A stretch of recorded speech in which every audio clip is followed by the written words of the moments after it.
Hey there, friends. It's been way too long. I miss my podcast. I miss my podcast buddies. So here we are, starting over once again. How's everyone doing today? I wanted to first update you that we will be doing more regular episodes now, and that we have a special guest next week. Two special guests actually next week that we're super excited about. Plus, and then two additional podcasters with me, or potential podcasters with me, to help do the interviewing. So that's going to be a blast. So please join me next week as well. So today I'm here to talk to all you moms and dads and parents, especially my senior moms. My youngest is graduating from high school, and my oldest is going to graduate from college, all within a month of each other. I originally thought I was doing really well with this, and I'm super blessed by like all of them, but I I don't know. Sometimes it's a struggle, right? Like we have seniors, and senior years are crazy years, much less doubling it up. Now, some people will tell you that graduating from college may not be as important as graduating from high school, but I beg to differ, because being graduate from college is another next step, right? It's another like step into the real world direction. It's it's life. It's life. High school is graduating to the next step of going to college and still sort of having some security. Graduating from college is this is it. Now you gotta step out. Now you gotta get a job. Now you gotta do this. Now you gotta do that. So I think it's definitely a double up.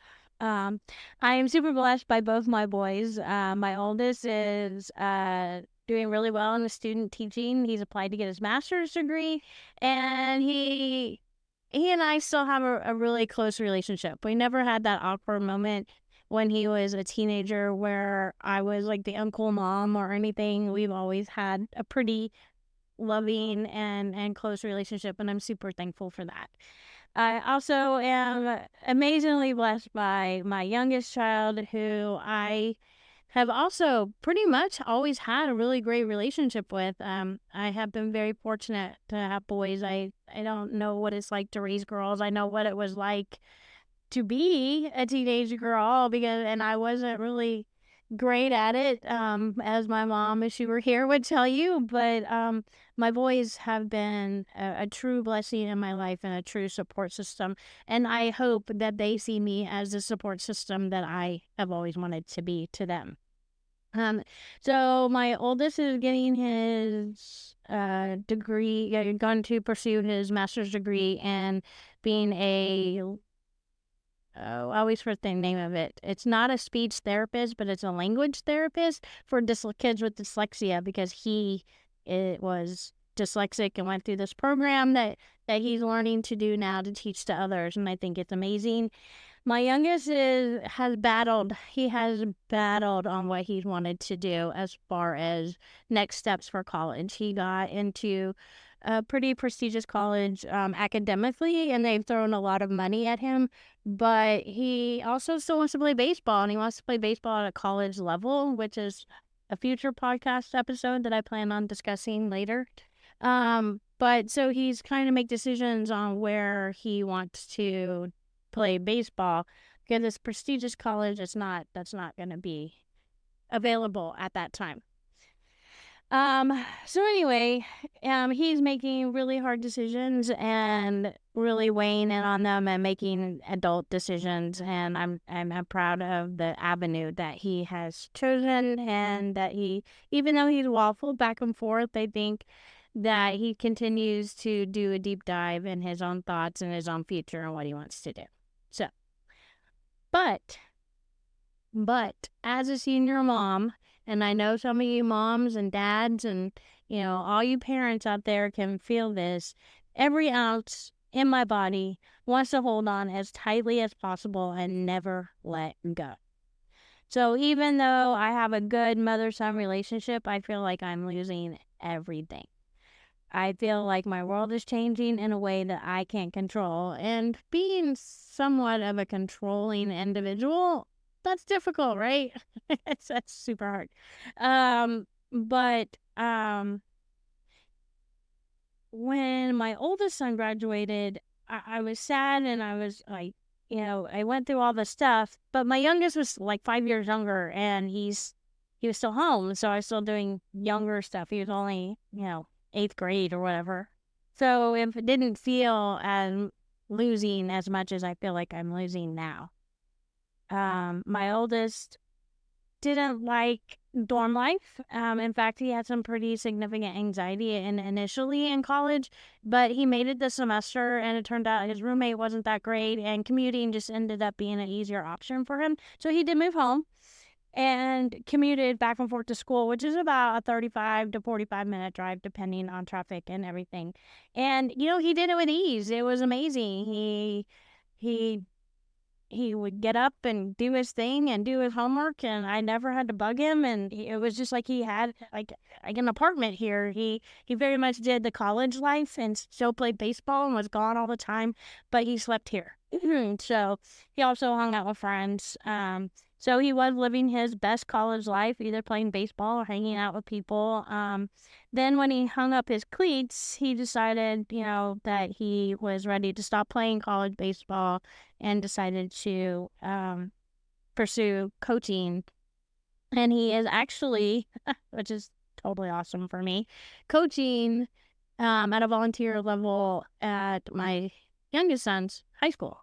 So he's actually there all the time with him too. So that is, it's great because their relationship is so wonderful as well. They love each other, and it shows, and they're there for each other. And yes, they fight like siblings and do their things, but even as recently as last night, my oldest son has a friend who lives 2 houses down, and he comes over all the time. And my youngest son had a friend over, and they were all four talking just like adults, sharing stories about life. And there was no indication that there was a 5-year difference in their ages. They just hung out and had fun and played video games and talked and laughed. And it was truly a blessing to hear all of that here at the house. And those are kind of things I'm going to miss when they actually decide to move out, which is harder these days than it used to be. But, those are like, when my younger son goes to college, he's planning on living on campus. Like, it's going to be quieter, and it's going to be different, and it's going to be sad. So I love them, and I love their relationship so much that when I see how much they love, them each other, or how much sometimes they occasionally I'll really see something that shows that they love me, and it peeks through the window, and it just is part of my ever soul. It's amazing to me. So a mom loves her children so much that during this time in life, we think that life is sort of coming to an end. Like, there's no babies, there's no nothing, but it's not. And I keep telling myself that over and over. So as I was doing research for this particular podcast episode, I found a blog post from a blog called Million Praying Moms. And they're at millionprayingmoms.com. And she has a post that's called 20 Tips for Moms of High School Seniors. And she starts off by saying that we as moms, and I'm going to include like dads and parents in general, feel like this is a time in life that life like ends as we know it. And she goes on to say that if not, it's just the beginning. So today we're going to unpack a few of her tips as I share how I'm feeling going through all of this at once, while also building a therapy practice, working full-time, and truly wanting to keep this podcast alive. So I will put aside sorry, I can't talk today. I would put all of that aside just to spend as much time as I can with my boys and soaking in their smiles, laughter, and love. I read somewhere that to a mom, raising boys is like going through a slow and painful breakup. But the more I thought about it, the more I think that's not true. Change in general is slow and painful, but we aren't losing our children. Our relationship is growing, but we're not losing them. I don't have the same relationship with my sons that I had when they were infants, or when they were toddlers, or when they were teens or tweens, or even now as young men. It just grows and ebbs, but you don't lose them. They're still your children, and they're not going anywhere. They're still going to love you as you develop and change and whatever your relationship morphs into.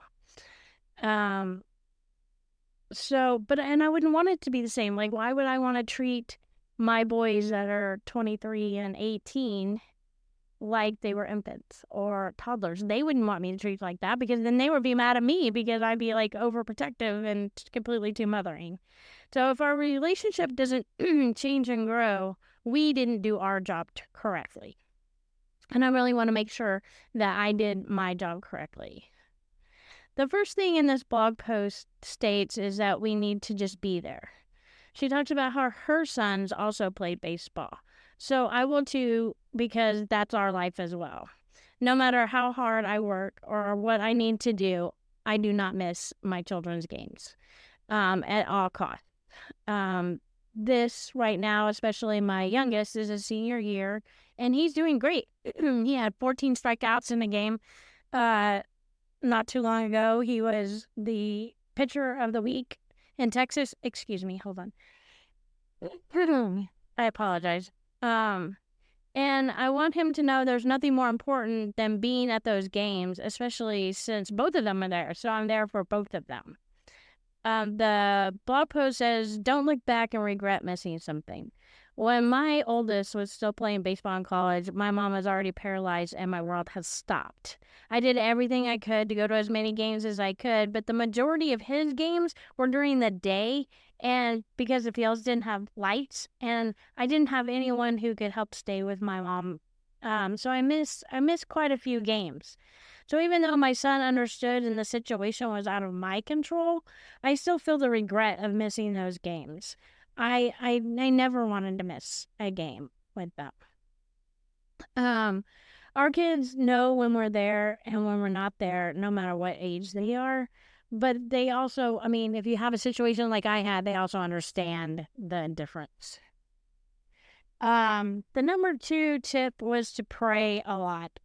I love this one because I do this. This is a great one, and so amazing to see another mom build like this too. I heard today that praying is a conversation with God and not asking for stuff or thanking Him for stuff. I'm really working at praying like it's a conversation. I ask God to use me for His purpose. I ask for strength to do His will, and I discuss with Him to show us that we as a family and individuals are doing His will while we push through this crazy life. I so much want God to know I love Him as much as He loves us, and I include trusting Him with my children's future and not attempting to control their future or mine for that matter. There's a lot to be said for a praying mom or a parent. Excuse me, it's truly one of the most amazing things we can do for our children. And I think it is also such an easy thing to do for our children. And Gina L. Smith, who wrote this millions, I lost it. I apologize.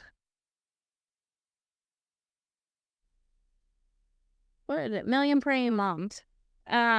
Article, she has a prayer guide called Praying God's Word for Your Children to Launch that can help with knowing what to pray. So again, go to millionprayingmoms.com and you can download that free guide for yourself. I actually love these next two, and to me they're kind of one and the same, so I kind of put them together. But be prepared for your kids to have senioritis. And also from January until graduation, expect your senior to be stressed. So since I have a senior in college and a senior in high school, I'm really feeling this. And unfortunately, they are both a little like me. So when we get stressed and overwhelmed, we shut down, which has been part of my podcast issue. I used to get so frustrated with my mom when she pushed me, and I would shut down and be overwhelmed, so I didn't have to so I didn't have to do any of the work. I just would just completely shut it off. But then I had to teach myself to understand these times in myself, and I have to push through. I can't shut down and not do things when I'm at work, or I can't shut down and do things because I was a mom. Um, so there's that. So I also need to understand these times with my children, but also provide them with gentle reminders of what to do and what's on the horizon and how to get past those feelings so we can get things done. If I enable them, they're shutting down and not doing anything, they're not getting anything done. And they're not going to learn that sometimes you got to push through and do it anyway, because you're working, you're getting paid, you're a parent, you're a wife, or in this case, a husband to, you got to help, you got to do things. So no matter how overwhelmed and stuff you are, sometimes you have to push through. So the article also says that you have to be a soft place to land. So instead of being on them all the time and riding them and making them more frustrated, be the person that they can land on, and you respond gently and in kind so that they understand that, because that way they'll come to you with everything. My kids do come to me with stuff. So I love this, and I try to be there for everything that they're going through. My youngest is infamous, for not wanting to talk until after 10:30 p.m. And then he is ready to share his feelings. So when he's ready to talk, I stay up and I listen no matter what time I need to get up the next day. I will also just sit with them and watch TV or videos while quietly letting them know I'm here and I love them no matter what. My husband does the same thing. He's a stepdad, but he tries hard to show how much he loves them. He watches them play games. He watches shows with them. He takes them to late night ice cream or McDonald's when they ask. He takes every picture he can and turns them into canvas masterpieces and proudly hangs them on our walls. He loves family vacations with them. And since we are a blended family, my husband doesn't always get the recognition and love back that he deserves, but he never stops trying to show them how much he cares. I know one day they will recognize all he has done for them and appreciate that, even though he's a gruff bear of a husband sometimes, he loved them as his own since the day he met them. Another tip is to cry, but take your tears to God. I have not cried much. I agree with her when she says that she's tried very much for her child to be free from any responsibility from my feelings. So when I'm sad or frustrated, I try to not show them very much, because they don't need to be responsible. If I'm sad or whatever because they're seniors, that's not fair to them. They're enjoying their senior life. Let them. So she wanted, again, in this article, she says that she wants to see the pride she has for her child. So I want, my kids to know how proud I am of them. But any feelings of loss or sadness, she felt to take to God or to her husband. And I can see that. I tend to internalize my feelings, and sometimes it comes across as jealousy instead of sadness. I can be jealous of anyone who gets time with them. That's nuts, right? But I take that to God all the time. My mom was like that, and I will not be like that to them. My mom would cry when I went on trips without her or to go see my dad, and it absolutely drove me nuts. I won't do that to my kids. Their dad and others get to see what amazing people they are as well, and I can be the proud parent waiting for them when they come home, asking them if they had a great time and knowing that it's totally okay that they did. I think I could keep going on, but I will only cover a few more and then wrap it up. So, with that said, I love this next one, and it's choose joy. We get to choose what emotions we embrace. So, always choose joy. This same website has a free printable that is a simple reminder that just says choose joy, and it's from James 1 2 to 3. 2 and 3. Remember from my past episodes that joy and happiness are not the same. Joy comes from God, and we can embrace that He gives it to us. So embrace joy and enjoy the good times that you have with your kids while you have them. So the next one is also hug them a lot. I love this because I hug my kids and tell them I love them every chance I get. I want it to be the last thing they hear before they go to sleep and every time they leave the house. I try and get as many hugs as I can. My youngest, not a hugger, which is not understandable to me, but it's also sometimes frustrating. But he tries to hug me the best that he can.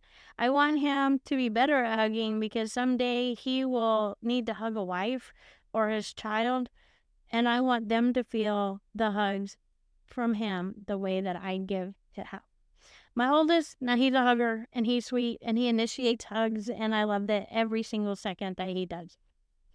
The next thing in the article talks about senior pictures, and we just did senior pictures with my youngest, and she talked about having like the mom in the pictures, and I didn't do that, nor have I ever seen that before. But I think I'm gonna try and take a few more with both my seniors, and maybe get some family portraits done because you can see my house. I love pictures. I seriously have pictures hanging up everywhere, and they're not art pictures. They're all pictures of my family. So I think you can never have too many pictures of your family, your friends, and of course your dogs. So remember as you go through the next phase of momhood or parenthood or is dadhood a word? I don't know if that's a word. That you are not alone. There are so many of us out there grieving the last phase we just went through. Talk about it with your friends. You are not alone. Motherhood is a wonderful gift of joy, but it is also a painful reminder that time moves so fast, and in the blink of an eye, they are moving on and you are still here. Remember, and I will have to remind myself of this a lot too, they are not leaving you. They are growing, and you did a great job of letting go and letting them find themselves. They will always come back to you because you love them like no other person can. Believe that, pray that, and live that. I thank Gina L. Smith for such an amazing blog post. Go check it out for yourself and all the other things on her list, because there are 20, I think. Let me know what phase of life you are going through with your children and offer up any advice you have. You can email me at makeanadjustment@gmail.com or go to Facebook or Instagram and like and subscribe the page and comment there. I really truly wish you a great week, and if you're going through some of these growing pains, I am here for you and praying for you, and I know that it's difficult, but hang in there. I look forward to seeing you guys next week with our special guests, and we will see you then. Bye-bye.